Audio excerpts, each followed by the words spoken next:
Train to Busan director returns to the zombie genre with his new movie. In 2016, Yeon Sang-ho directed the critically acclaimed horror movie Train to Busan, starring Gong Yoo, Don Lee, Jun Yoo-mi, and Kim Soo-won.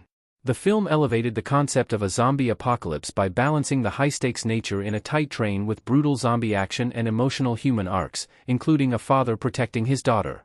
Train to Busan is considered one of the best zombie flicks ever and has spawned spin-offs.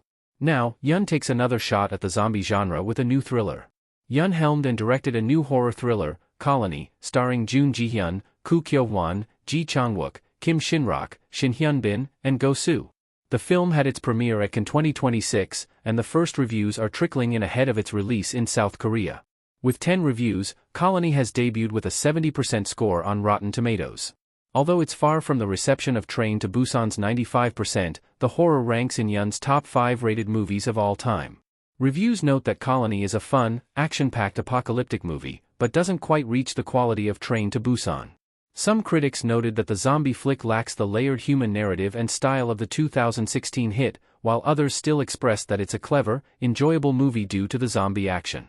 In Colony, a biotechnology professor gets caught up in a virus outbreak at a conference.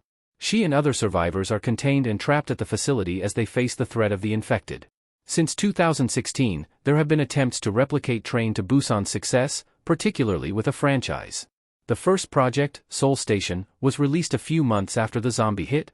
It earned a 100% score on the site, but audiences were far more mixed, with 40%. This is a stark contrast to Train to Brain, which earned an 89% audience score. 4 years later, Yeon returned with a standalone sequel, Peninsula, but it was met with a mixed reception from critics, 55%, and audiences, 76%. Criticisms of the Train to Busan sequel include the genre shift to action, poor CGI, weak characters, and a lack of zombie tension.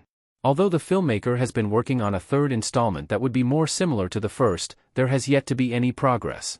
Meanwhile, during those 5 years, Yeon has worked on projects outside the franchise, including Netflix's Revelations, The Ugly, and Young_E. While Train to Busan has helped put Korean cinema on the market, an American version has been in development since 2018. The Last Train to New York is helmed by Timo Giajanto, while Gary Doberman is responsible for the script.